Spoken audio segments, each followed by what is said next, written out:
Bonsoir à toutes, bonsoir à tous, bienvenue dans cette nouvelle édition du débrief. Lors du dernier conseil de ministres tenu ce mardi 12 mai, Sa Majesté le roi Mohamed VI a demandé au ministre de l'Agriculture de lui fournir des indications sur l'impact des précipitations sur la production agricole et sur le cheptel national, et il a également demandé des précisions sur les mesures gouvernementales en vue de reconstituer le cheptel de manière durable. Suite aux dernières pluies enregistrées dans le pays, les barrages sont à un taux de remplissage de 40%, ce qui signifie une hausse des retenues de 6,5 milliards de mètres cubes, soit 18 mois environ de consommation. Mais le souverain a également donné ses instructions pour rationaliser l'opération de reconstitution du cheptel, de même qu'il avait donné ses instructions pour travailler sur le monde rural et de favoriser l'émergence d'une classe moyenne rurale.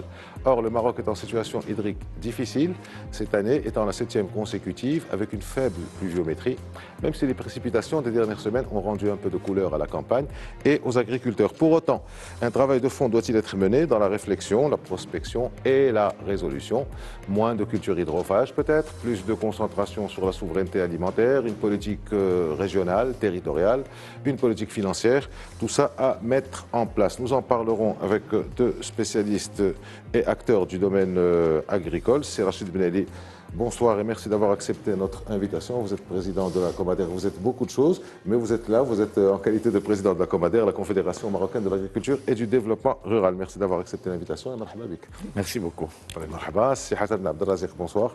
Merci aussi à vous d'avoir accepté d'être avec nous, de nous rejoindre. Vous êtes directeur général d'AgroConcept et avant, dans une autre vie, pas si éloignée, vous avez été secrétaire général du ministère de l'Agriculture. Alors, le ministère de l'Agriculture, de la Pêche Maritime, c'est son nom actuel, le ministère de l'Agriculture, de la Pêche Maritime, du Développement Rural et des Eaux et Forêts a annoncé voici quelques jours une récolte de 44 millions de quintaux, en augmentation de 41% par rapport à la saison précédente. Alors, je commence par vous, c'est Rachid Benali. Quel est l'état de notre céréaliculture et au vu de l'évolution, quels sont, selon vous, les aménagements à apporter, si aménagements à apporter il y a?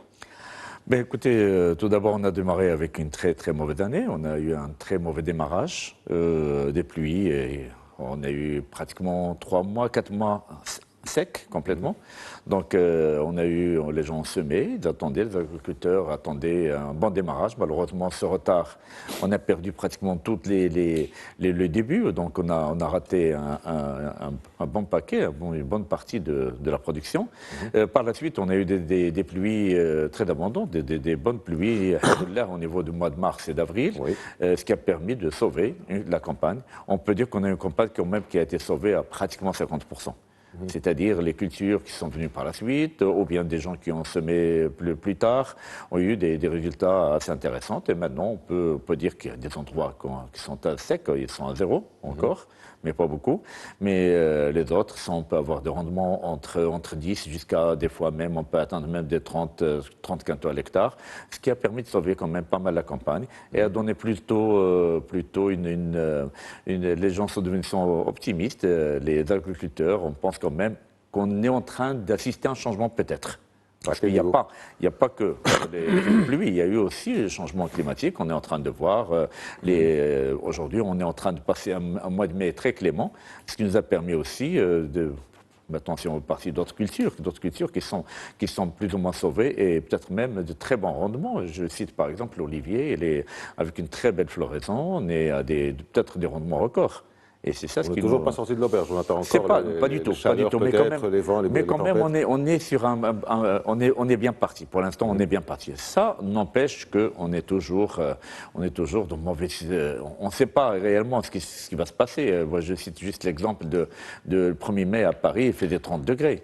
On n'a jamais vu ça. Donc, c'est des changements climatiques qu'on est en train de vivre, c'est des changements radicaux. Et pour l'instant, alhamdoulilah. Parce qu'on voilà pour l'instant, on reste toujours optimiste. Si Hassan, même question pour vous. Donc, quels aménagements pourrait-on faire? Et comment vous voyez déjà ce chiffre de 44 millions? C'est vrai qu'on revient de loin. On revient de loin. On n'est pas encore dans nos records, nous-mêmes, dans nos années moyennes. Je veux dire, on est aux alentours de 60-66 en année moyenne et facilement. Alors, on est dans des situations où effectivement l'impact du changement climatique se fait ressentir sur l'agriculture en termes de dispersion de la pluviométrie, en termes de quantité. Et il faut faire face, on a encore des moyens d'aller de l'avant sur la productivité au niveau des céréales. On a des technologies qui sont en train d'être déployées en matière de semis directs, en matière de semences, en matière de semis, qui nous permettent d'espérer d'aller plus loin. Alors pourquoi je dis ça? Parce que le discours culture de souveraineté, c'est quelque chose qui me gêne un peu. Je pense que sur les céréales, ça a de tout temps été une culture pluviale au Maroc. Ce n'est pas une culture qu'on irrigue ou sauf de manière exceptionnelle. Et donc, ce qu'il faut, c'est effectivement continuer à améliorer la productivité sur les cultures pluviales directement. Ça paraît être un enjeu important et on a des moyens aujourd'hui de le faire. Alors, je voudrais revenir sur ce que vous avez dit sur la souveraineté. En préparant l'émission, en discutant hors antenne, j'ai appris de votre bouche qu'on peut arriver jusqu'à un rendement de 50, 60, 70 quintaux à l'hectare. Et vous parlez de souveraineté, ça vous gêne un petit peu, mais bon, pour autant, il faut quand même une souveraineté, peut-être pas sur 100% de la production, de la consommation, mais sur une certaine partie. Et quand vous disiez que dans le temps, on faisait ça sous les cultures, enfin dans des terres bourres, c'est-à-dire pas irriguées, on n'était pas 40 millions, on n'était pas 35 millions, on était beaucoup moins que ça. Non, plus. On a atteint 100 000. La population, ouais. On était 10 millions, on était 8 millions, bon, c'était peut-être possible. Alors, c'est quoi la question? La question, c'est est-ce que on va utiliser l'eau et les sels au Maroc pour produire les cultures que nous allons consommer, même si ces cultures ont une valeur ajoutée relativement faible, une quantité d'emplois relativement limitée, ou est-ce qu'on va utiliser au mieux l'eau et les sols dont on dispose, au mieux, au sens d'obtenir la production la plus élevée, la valeur de la production la plus élevée, et d'échanger avec des pays qui peuvent être excédentaires dans des domaines comme celui-là. Moi, je suis de l'avis qu'il faut continuer à s'insérer dans les échanges et que la sécurité alimentaire, c'est d'abord et avant tout les moyens d'importer. D'accord ? C'est-à-dire d'avoir la capacité de faire face à des situations d'augmentation brutale des prix, etc. Mais le revenir sur au-delà de ce qui est raisonnable, hein, je veux dire sur les semences, sur une partie de la production. Je ne dis pas qu'il faut abandonner les céréales, mais le choix de nous insérer par rapport au commerce, ça a été un choix judicieux et ça a été un choix qui nous a permis une croissance agricole importante et de couvrir la balance commerciale agricole sans difficulté. Donc je suis pour qu'on continue sur ça. Souvent, les discours de autosuffisance, souveraineté, etc., c'est des discours qui sont traduits par une régression de la production intérieure agricole et que cette régression-là, elle se fait au détriment du revenu des agriculteurs et au détriment de la consommation de manière générale. Donc soyons prudents dans des prescriptions qui ne sont pas économiquement fondées et qui vont un peu à rebours par rapport à ce que nous avons réalisé comme avancée dans le domaine agricole ou agroalimentaire sur les 30 dernières années. Okay. Alors, si Rachid Ben Ali, la même question, mais dit d'une manière différente, sur la base de ce qui a été dit par Hassan Abdelrazek, autosuffisance, souveraineté, très bien. Faire des choses, prendre des décisions qui vont aller à l'encontre des revenus ruraux, c'est une chose, mais assurer pas toute la souveraineté, mais une partie, sachant qu'on importe. Alors on importe de pays qui peuvent se retrouver avec des problèmes. On a importé de l'Ukraine qui est en guerre. On a importé de la France aussi qui a décidé de réduire ses exportations. Donc à un moment ou à un autre, ce que vous dites, c'est Hassan Abdelazir, peut être dangereux dans le sens où on peut ne plus être approvisionné. Est-ce que vous ne pensez pas qu'en combinant la recherche et développement, en combinant l'affectation de certains territoires qui sont bien achalandés en eau pour assurer qu'une partie de notre consommation, est-ce que vous ne pensez pas qu'il y a une réforme globale à faire à ce niveau-là? Écoutez, déjà c'est difficile. Ça rentre dans le développement rural aussi. Hein. Oui, c'est déjà difficile d'imposer à un agriculteur une spéculation. C'est déjà, même légalement, on ne peut pas le faire. Pas spéculation, C'est-à-dire une culture, quoi. Ah, d'accord. Une culture. Donc, on ne peut pas se permettre d'obliger les agriculteurs à faire des céréales là où il ne faut pas. Premièrement. Deuxièmement, nous, on est dépendant. On restera dépendant. On n'est pas le seul. Hein. Mondialement, tout le monde est dépendant. La France, qui est l'un des plus importants pays agricoles, il importe 5 fruits sur non. C'est ça, 4 fruits sur 5 4 légumes sur 5 qui sont apportés. Donc il est obligé d'importer, il n'a pas le choix. C'est des choses, il sait très bien, il ne peut pas faire de la tomate chez lui suffisante. On exporte 600 000 tonnes de tomates sur la France parce qu'ils ont besoin de nous. On a besoin d'eux au niveau de céréales, c'est ça les échanges. C'est ce qu'on doit assurer. On ne peut pas tout avoir. Les céréales, on le sait très bien, c'est impossible. Moi, personnellement, je suis producteur de céréales de plusieurs générations. Et les céréales, on sait très bien qu'on est limité. On est limité en surface. On est en train, des surfaces avant, on parlait de 5,3 millions d'hectares de céréales. On a baissé à 4 millions de 5. Aujourd'hui, on parle de 3,5 millions. On ne peut pas dépasser ça.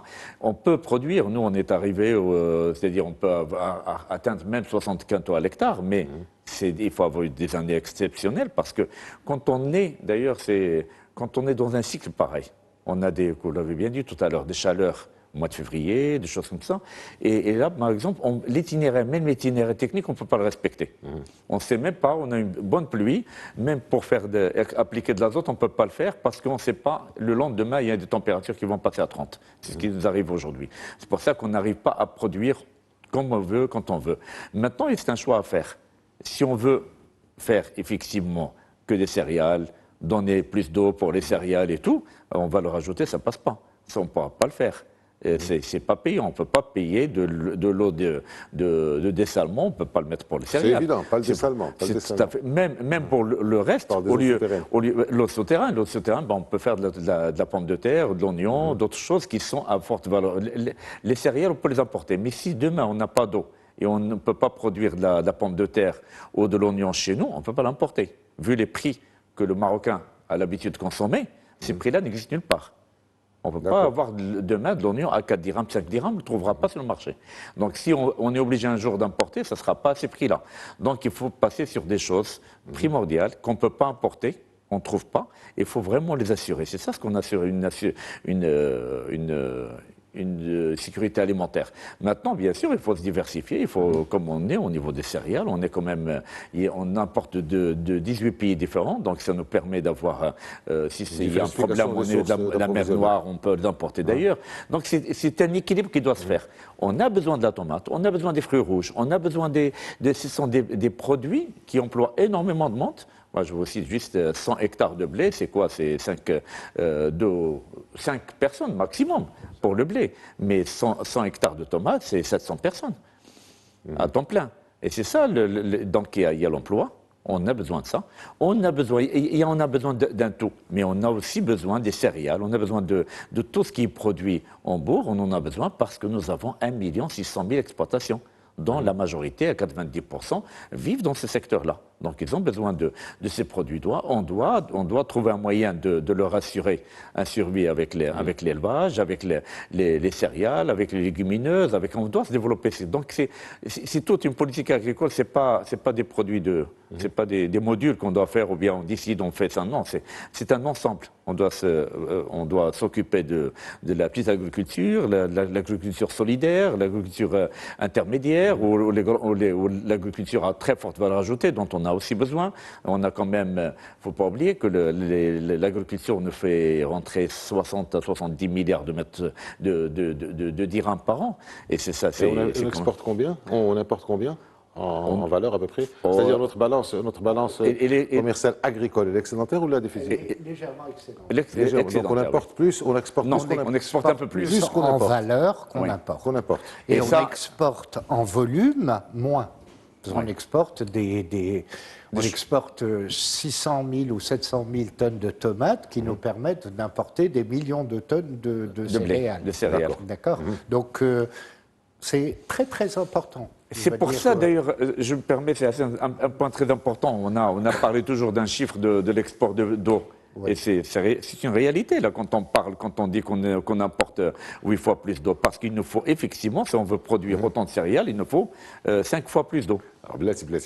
Ça, c'est une question fondamentale. Alors, fondamentale, c'était Ouais. il y a 2 ans, je prépare mes émissions. Il y a 2 ans, on avait parlé de ça, vous étiez là, je me rappelle, et vous m'avez parlé de cette question de balance hydrique dont parle Rachid Belali. 2 ans ont passé. J'ai été chercher, ça ne m'a jamais convaincu. Pourquoi? Parce que l'eau qu'on va importer, on l'importe des pays qui ont de l'eau. L'eau qu'on va exporter, on va l'exporter en réduisant l'eau à consommation, pour la consommation humaine. Nous n'avons pas d'eau. On ne peut pas parler de déficit hydrique ou d'excédent hydrique sur le papier, alors qu'il y a des gens qui risquent de ne pas boire, qui sont en stress hydrique. Je pense que l'explication est très très simple. C'est-à-dire, je parle sous le contrôle de Yasser Hassan. J'aimerais bien être convaincu. Je n'étais pas convaincu, j'aimerais bien Et être. connais bien si j'ai demain, je prends un chiffre très simple. Demain, je prends 4000 mètres cubes d'eau. Avec 4000 mètres cubes d'eau, je vais produire, voilà, revenez au chiffre, 4000 mètres cubes d'eau, je vais produire un hectare de blé. Un hectare de blé. Je vais produire 60 quintaux de blé, en maximum. Je peux atteindre 80 quintaux, 4000. Avec 4000, je peux à 80 kilos. 80 quintaux de blé, alors rapporté, ça fait quoi? 16 000 dirhams. On devise, ça fait 16 000 dirhams. Et financièrement, ça fait 7 000 dirhams. Alors, avec ces 4 000, je peux produire exactement la moitié d'un hectare, moitié d'un hectare de tomates, et ça me fait quand même 500 millions de dirhams, 500 000 dirhams. 500 milliards. Voilà. Qu'est-ce que vous faites de la consommation d'eau? Nous, on est un pays à stress hydrique, c'est-à-dire qu'on va chercher de l'eau au dessalement, on va chercher de l'eau en amenant avec les autoroutes de l'eau, on va faire un tas de trucs. Je pense qu'il y a 2 sujets différents. L'alimentation en eau potable, elle est assurée. Je veux dire, en dehors des zones vraiment très tendues où les gens sont dépendants des nappes et où il y a de l'affaissement des nappes, on est dans des situations, la plupart des Marocains ont accès à l'eau et le service de l'eau, c'est une priorité de service public. On a quand même rationalisé, c'est Hassan. Excusez-moi, en fait, on part sur un autre sujet, mais il est important quand même, je pense, pour les téléspectateurs. Ce que je veux dire, on n'est pas à Casa, par exemple, je suppose pour les autres villes aussi, le Wali a bloqué les lavages de voitures, les hammams, à un moment. Donc ça veut dire que il y a un problème d'eau quelque part. C'est bien sûr. On a 7 années de sécheresse successives.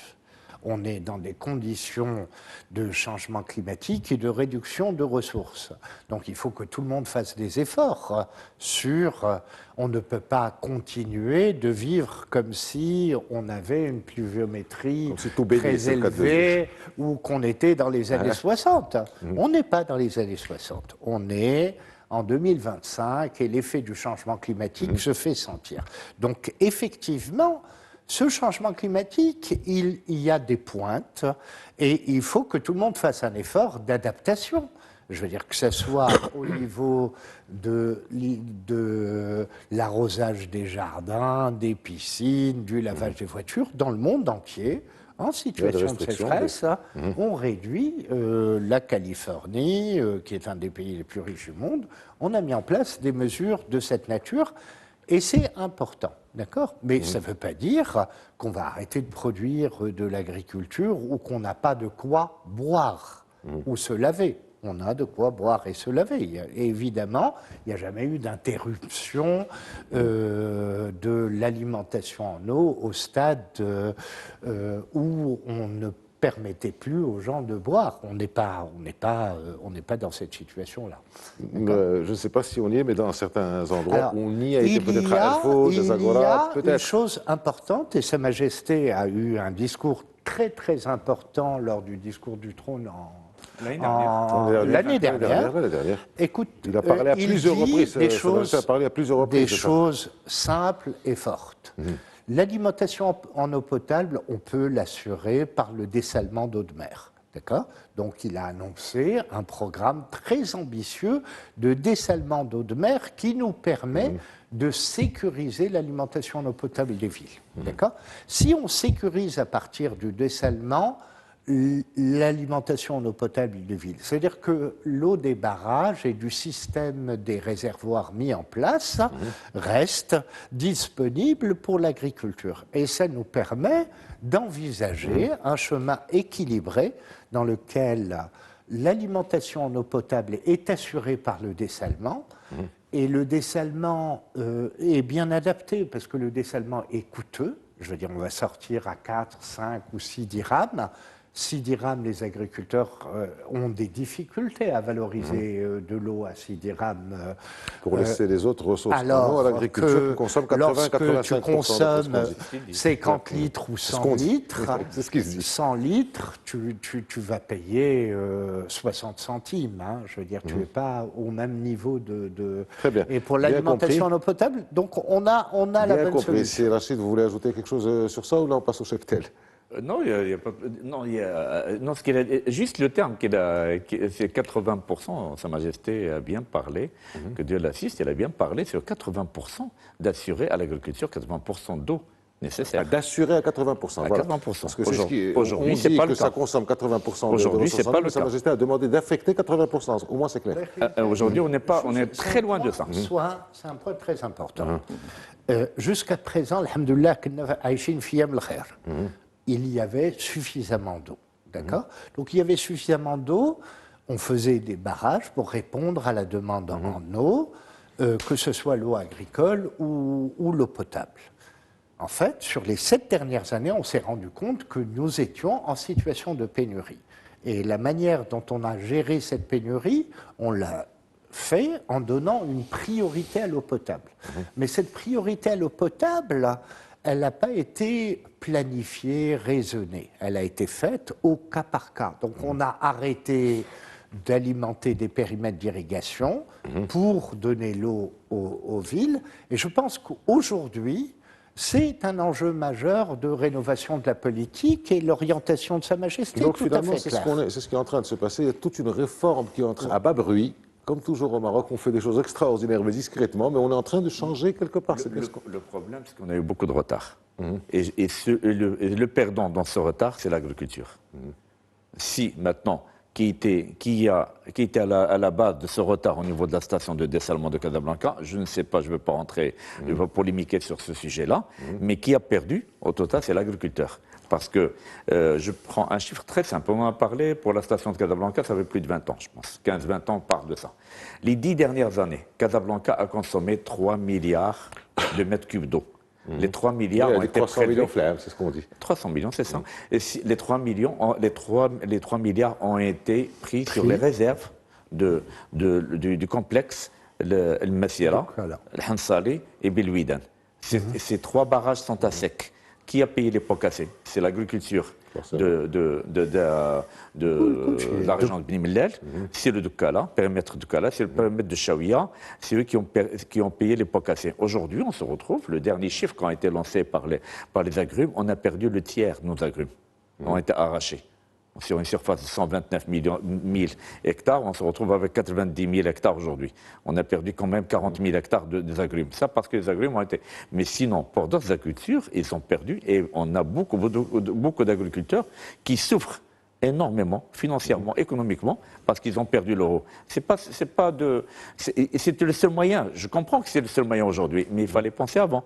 Et quand on fait un retard sur des stations de cette manière-là, c'est toujours, on prend sur l'agriculture et il n'y a pas plus simple. Vous aurez dû être là à l'émission qu'on a faite il y a peut-être 1 mois et demi ou 2. Il y avait à votre place Riyad Messour et à votre place Azam Idrissi, donc l'ancien ministre du budget, PJD, et cette question des 10 ans a été citée. Et si Azam Idrissi avait dit que les barrages, etc., ça aurait été bien que vous soyez là avec des chiffres, de manière à exposer ça, parce qu'il reste toujours ce point d'interrogation, il s'est passé quoi sur les 10 dernières années. Mais enfin bon, on va refaire une émission comme ça, et on passe si vous voulez. Je suis prêt. Hein, je suis prêt aussi, on va voir avec les autres. Ça, c'est Si très nous, on important voit avec pour des nous. chiffres, parce qu'il faut expliquer, il faut rétablir les réalités. Hors de toute discussion politique, même s'il y a des politiques, mais rétablir quand même certaines vérités. Alors, je reste avec vous, si Rachid Ben Ali. Sa Majesté le Roi donc, a demandé, comme on le sait, aux Marocains le sursoir au sacrifice rituel cette année, l'Eid el-Kbir. Et puis, lors du dernier conseil de ministres, en début de semaine, lundi, il a demandé à savoir comment évolue le cheptel d'ovins et de bovins et caprins, c'est les principaux produits consommés. Il a eu des réponses. Est-ce que vous pourriez nous dire, de votre position, comment évolue ce cheptel et qu'est-ce qu'on peut attendre pour l'année prochaine, juste l'année prochaine? Là, se pose la question, peut-être, comment ça se passe pour l'année prochaine? Écoutez, c'est tout à fait, si on revient un petit peu dans l'historique, on a commencé à perdre notre cheptel à partir de Covid. C'est les marchés qui ont été fermés pendant très longtemps. Et les marchés, quand on a fermé les souks depuis très longtemps, on se retrouve que l'agriculteur, pour faire face, l'éleveur plutôt, pour faire face à ses besoins, au lieu de vendre, je ne sais pas, je sors un chiffre comme ça, c'est-à-dire à l'époque, au lieu de vendre un mouton par mois pour ses achats quotidiens, donc il était obligé de vendre 2 ou 3 parce qu'il n'y avait pas de souk et il vendait, les prix ont chuté complètement d'une manière catastrophique. Juste après, il y a eu le début de la sécheresse. Une sécheresse qui a duré dans le temps. Et une sécheresse, il a eu des effets automatiquement sur le cheptel qui a diminué parce qu'il n'y a pas de pâturage. Il y a un problème d'aide d'alimentation, même si le gouvernement a mis en place beaucoup d'aides au niveau d'aliments de bétail, avec l'orge et l'aliment composé et tout ça. Mais il fallait donner pratiquement d'aliments composés et de l'orge pendant toute la période toute l'année pratiquement, parce qu'il n'y avait pas de pâturage. Et bien sûr, ça revient à des prix très élevés et l'agriculteur n'arrivait pas à faire face à ça. Parallèlement, il n'y a pas d'un éleveur ou un agriculteur. Il y a toujours un agriculteur qui fait de l'élevage, de l'agriculture. Comme il a un problème au niveau des céréales, on n'a pas eu de céréales pendant très longtemps. Il n'a pas de céréales, il n'avait pas de paille, pas d'orge. Donc automatiquement, il était obligé. La première année, il a eu des crédits, deuxième année des crédits, la troisième année, et on ne peut plus lui donner de crédit parce qu'il n'arrive pas à rembourser. Il s'est replié sur son cheptel et a commencé à vendre parce que le cheptel, c'est quoi? C'est la banque de l'agriculteur. Et il a commencé à revendre son cheptel et à brader les prix, et c'est là où on est arrivé à cette situation. On a baissé énormément de cheptel. C'est tout à fait normal. Je pense que c'est un calcul très simple, tout le monde peut le faire. Maintenant, les choses vont beaucoup mieux. Parce que quand même, on a eu on voit maintenant, il y a le cheptel, on a eu quand même les gens préparés parce que le peu qu'ils avaient, ils voulaient en profiter pour les hits, bien sûr augmenter les prix, avoir des prix plus intéressants. Maintenant qu'il n'y a pas de sacrifice les hits, donc maintenant on commence à... Les prix se sont effondrés, c'est tout à fait normal, les prix ont baissé, on redevient à une situation normale. On doit avoir un abattage normal, continu. Maintenant, alhamdoulilah, comme les choses viennent en même temps, donc après la décision de Sa Majesté le Roi, donc juste après, on a eu une bonne année. On a aujourd'hui un bon pâturage. Les gens, il était temps de sortir du cycle. On espère sortir du cycle. Sa Majesté et les pluies, ça a arrangé un peu les choses. Ça arrange les choses. Maintenant, je pense que les éleveurs sont très contents. On voit un petit peu les éleveurs, même s'ils ont perdu un petit peu au niveau des prix de vente, mais quand même, ils vont s'en sortir. Maintenant, on ne sait pas comment ça va se porter les prochains jours. Maintenant, comment ça va être. Est-ce qu'il y aura comme vous l'avez bien dit tout à l'heure, les changements, ça peut être un pic de chaleur. On ne sait pas que dans 15 jours, peut-être on peut avoir des pics de chaleur qui restent pendant 2-3 mois. Et seulement, on a vraiment besoin de toute l'herbe qu'on a, et ça va devenir sec d'un seul coup et ça va changer complètement. On ne sait pas le démarrage de l'année prochaine comment ça va être. Dans l'agriculture, tout était aléatoire. Surtout avec le changement climatique. Surtout avec le changement climatique. Si je vous dis aujourd'hui que le sud de la France, aujourd'hui, on a signé une convention avec nos interlocuteurs en tant que président de la Fédération de l'olive, on a signé une convention avec les Français pour introduire l'olivier dans le sud de la France. Chose qu'on n'a jamais pensé à le faire. Aujourd'hui, il y a un programme énorme de plantation, des milliers d'hectares dans le sud de la France parce que c'est le changement climatique. Les rosacées sont plus dans le sud de la France, sont maintenant vers le centre de la France. Ils montent vers le nord à la recherche de froid, parce qu'il n'y a plus de froid en bas. Et ils ont fait un arrachage de 180 000 hectares de vignobles. Toute la région de Bordeaux et tout ça, ils sont en train d'arracher parce qu'il y a un problème d'eau. Alors tout ça, c'est l'exemple de la France. Que ce soit la France, l'Espagne, tout le monde, on est en train de vivre des changements climatiques. Et tout ça, au niveau de l'agriculture, on est en train de... C'est pour ça qu'on parlait de changement tout à l'heure. Voilà, donc on ne sait pas. Aujourd'hui, la situation de cheptel, elle est bien. On a un bon démarrage. On a, chose qu'il ne faut pas oublier, c'est qu'on a un très bon cheptel au niveau sanitaire déjà. Il y a eu un programme de vaccination qui a duré pendant très longtemps et ça, on doit s'estimer heureux. Il n'y a pas beaucoup de pays qui ont un programme aussi sain que le nôtre.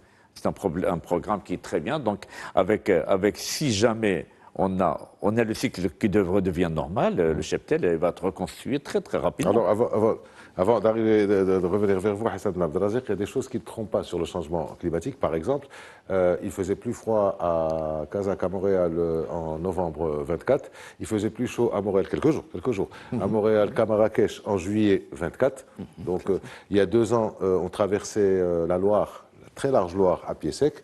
Et à la même époque, la Hollande s'était déclarée en pénurie d'eau. La Hollande, les Pays-Bas. Voilà, c'est ça. Donc à partir de là, c'est clair. Est-ce que vous partagez, Hassan Ben Abdelrazek, ce que dit ici Rachid Mehdi sur cette question de cheptel, sécheresse d'abord, Covid qui complique et sécheresse qui achève si j'ai...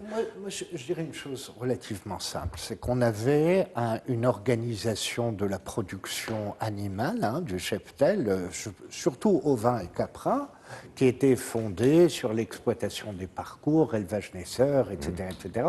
Et on faisait un peu d'engraissement pour la commercialisation. Aujourd'hui, je pense qu'il faut se préparer à une situation beaucoup plus durable où une partie de l'alimentation doit être structurellement importée pour l'alimentation et l'engraissement de notre cheptel. Je retiens cette phrase. C'est une partie de l'importation, de la consommation doit être structurellement importée. Sur l'orge, sur le maïs, sur l'aliment composé, etc. Parce que, alors, d'abord, parce que les Marocains, ils aiment bien leur race et ils aiment bien la viande produite chez nous. Donc c'est très important de répondre à cette demande. Quand on a fait des importations de viande, il n'y a pas eu l'Amérique du Sud, par exemple, je voulais parler de ça. Voilà. Et donc, il faut que cette activité soit maintenue. Maintenant, en situation où la pluviométrie est plus aléatoire, il faut s'approvisionner davantage à partir de l'importation et accompagner ce mouvement-là. Je veux dire, c'est un mouvement, on réduit un petit peu sur les céréales, on va plus sur les cultures à haute valeur ajoutée, et l'élevage, c'est une activité à valeur ajoutée élevée, donc qu'il faut compléter. Alors, l'élevage, comme les autres prix, vous allez me voir revenir, je change un petit peu l'ordre des questions que j'avais préparées. Il y a aussi ce problème du circuit de la commercialisation. Quand vous parlez d'agriculture et d'agriculteurs, quand vous parlez d'éleveurs, je vous vois sourire tous les deux, ça pose un problème. Il y a beaucoup d'intermédiaires. L'agriculteur en lui-même, et vous êtes agriculteur, vous avez été ou vous le serez, mais vous l'êtes, je pense, gagne ce qu'il gagne. Le consommateur, que vous êtes, que nous sommes tous, paye ce que nous payons. Une grosse partie va au niveau des intermédiaires. Renseignement prix, il y a une réglementation qui date d'il y a très longtemps, 57, qui n'a pas été... Voilà. Ou de la Deuxième Guerre mondiale. 62, je pense. Moi, le mandataire, c'est 57. L'organisation des monopoles municipaux, c'est la Deuxième Guerre mondiale, Fiam Francis. Alors, ils font quoi les gouvernements depuis ce temps-là? C'est Rachid Mehdi. Est-ce que vous confirmez que le problème, c'est un problème, c'est ce qui fait que la tomate est arrivée à des prix stratosphériques, est-ce que vous confirmez donc ce problème de l'intermédiation, des chaînes de commercialisation, et qu'est-ce qui pourrait être fait à votre niveau? Toujours, c'est le développement rural. Ah non, après, c'est un gros concept. Non, la Comadère, c'est l'ensemble, c'est 19 interprofessions, donc 19 filières, donc tout ça, ça fait partie de la Comadère. Non, il n'y a pas que ça. Les intermédiaires, ils sont pas nés de... Il n'y a pas que le marché de gros. Il n'y a pas que les mandataires, il n'y a pas que le monopole des communes. Il y a beaucoup de choses qui entrent en jeu. Il y a déjà le circuit court, circuit lent. Le circuit court, ce qui est logique, On produit, on vend, c'est ce que d'ailleurs même Sort. les Français sont en train de parler de la fourche à la fourchette, c'est-à-dire indirect, l'agriculteur produit, il arrive à vendre directement son produit, il peut aller le vendre directement lui-même ou par le biais d'un intermédiaire. Donc maintenant, non. La tomate sort à Insgan, il est obligé de passer par de Taroudant, par le marché d'Insgan en premier, passage obligé, passer par le marché de Casa en deuxième passage obligé. Après, là où il va, il passe par des Excusez-moi, marchés. je vais vous interrompre, c'est Rachid Benedi. Vous avez dit tout à l'heure, pour l'agriculture, quand je vous disais sur les céréales, on ne peut pas obliger l'agriculteur à faire des choses qu'il n'a pas forcément envie de faire. Là, on l'oblige, par exemple, à Insgan, à passer dans la région Sousse, à passer par un ou deux marchés avant. Ce n'est pas une obligation réelle, c'est une obligation faite par les commerçants eux-mêmes. C'est un marché. Il ne peut pas charger sa production, la mettre dans un camion et l'emmener à Casa. Ah non, c'est impossible. C'est pas possible. Ça, c'est le premier point, déjà. Donc maintenant, il y a une loi, la loi 37-21. Elle est sortie en 2021. Les décrets d'application sont sortis l'année dernière, même pas. Ils sont sortis il y a pratiquement une année maintenant. Cette loi-là, la 37-21, elle permet aux agriculteurs, s'ils constituent en agrégation, ou une station, autour d'une station de conditionnement, de passer outre ces marchés de gros et d'aller directement chez les détaillants. Ça, c'est une loi déjà c'est difficile à mettre en place, c'est un peu difficile, il fallait les textes d'application sont sortis, donc ça va se mettre au petit à petit, mais ça va venir. Ça, c'est le premier point. Deuxième point, très très important, c'est la situation, on revient toujours à la situation de l'agriculteur. Il est passé par une situation très très difficile, très mauvaise. Et cette situation a eu des conséquences sur sa trésorerie et sa situation financière et économique. Et aujourd'hui, il n'y a pas un agriculteur, si on enlève la tomate, qui est dans un petit peu, si on veut dire, la majorité de la tomate, c'est de grosses exploitations qui sont bien faites avec des serres et tout. Donc, à un certain niveau, le reste, ils sont généralement exportateurs, importateurs, exportateurs et sur le marché local. Donc, ça, c'est un peu spécial. On revient à la tomate, si vous voulez, parce que c'est un sujet spécial. Mais on prend le reste des fruits et légumes. Il n'y a pas un agriculteur, ou peut-être 1 sur 10, qui arrive jusqu'au bout de chaîne. L'agriculteur, il arrive, il vend ses produits sur champ ou bien sur pied. Financièrement, il n'a plus les moyens de le faire. Et c'est ça, le gros problème, c'est aujourd'hui, nous avons une seule banque qui donne des crédits aux agriculteurs et elle n'arrive pas à faire face à toute sa demande. Aujourd'hui, l'agriculture, c'est 16 à 17% du PIB et on a une seule banque et les crédits, l'utilisation des crédits chez l'agriculture en général est aux alentours de 2-3%. Donc on a un sérieux problème financier. Et l'agriculteur, avec tous les charges qui reviennent, avec sa situation financière, n'arrive plus aujourd'hui. Il a un cycle de 4 mois, 5 mois par exemple. Les 5 mois, il n'arrive pas à faire face à toutes les charges de 5 mois. Au bout de 2 mois, 3 mois, ils vont sa récolte sur pied. Et à ce moment-là, c'est d'autres qui arrivent et c'est eux qui font le marché. Ce ne sont même pas des agriculteurs, c'est des gens avec des espèces qui achètent de chez l'agriculteur et c'est lui qui fait le marché. Donc l'agriculture, nous, en tant qu'agriculteurs, en tant qu'organisation agriculteur, on n'arrive même pas à voir, Ils ont on un n'a terme en aucun arabe moyen. dialectal qui est brutal. Ça y est, il est perdu du radar, on ne sait même pas ce qui se passe. Par contre, si on revient à la tomate, il y a quelque chose aussi qu'on en parle énormément, malheureusement, c'est difficile à expliquer, mais non, c'est facile. On parle le coût de la tomate. Si on n'exporte pas, on n'arrivera jamais à avoir de la tomate à 5 dirhams au Maroc. Aujourd'hui, elle est à 5 dirhams. Aujourd'hui, à Rabat, dans une forme de péréquation entre ce qui est exporté et ce qui est vendu. C'est le seul moyen, ça c'est la tomate à part. Bien, et malgré ça, malgré la tomate que vous achetez aujourd'hui à 5 dirhams, je pense aujourd'hui, je l'ai acheté moi hier à 5 dirhams 50. La 5 dirhams aujourd'hui, elle sort de chez l'agriculteur à 1 dirham 70 en moyen. Entre 1 dirham 50 à 2 dirhams maximum. Et elle arrive à 5 dirhams 50. Bien, écoute, il y a un vrai enjeu. Il y a un vrai enjeu. Ce que dit Rachid Benedi, c'est clair, c'est évident. Ce que dit ici Rachid est juste. C'est évident. Il y a des problèmes d'argent et de trésorerie. Là, j'ai une question plus précise. précise. Imaginons, je vais dire n'importe quoi, la production d'oignons coûte 1 dirham. On va dire n'importe quoi. Et le consommateur final va l'acheter à 7. Mais il y a toute une chaîne d'intermédiaires entre les deux. Imaginons. Et ça, je l'ai fait personnellement dans une autre vie aussi, j'en ai une. Prendre une culture, l'emmener directement au marché de gros. Si cet agriculteur qui produit son oignon à 1 dirham et qu'il aille directement avec son camion, c'est-à-dire qu'il fasse la cueillette, enfin qu'il fasse tout ce qui est cueillette, tout ce qui est chargement, tout ce qui est cage, et qu'il arrive et qu'il vende à 5 dirhams, l'agriculteur gagne plus et le consommateur final gagne plus aussi. Pourquoi ce n'est pas fait comme ça? Pourquoi il faut absolument passer par un certain nombre? C'est quand même scandaleux.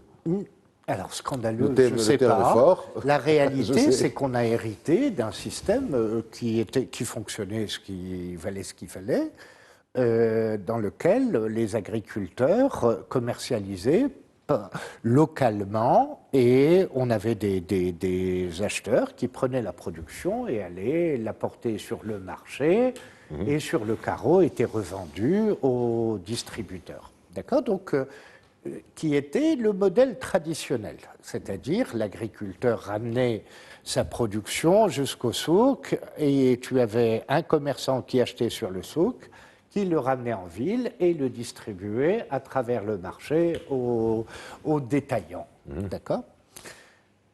Alors, ce système-là, on voit bien qu'il y a beaucoup de manipulations, beaucoup de ce que tu appelles des intermédiaires, des fonctions. Et sur ce système-là, on peut faire plus vite, mieux et moins cher.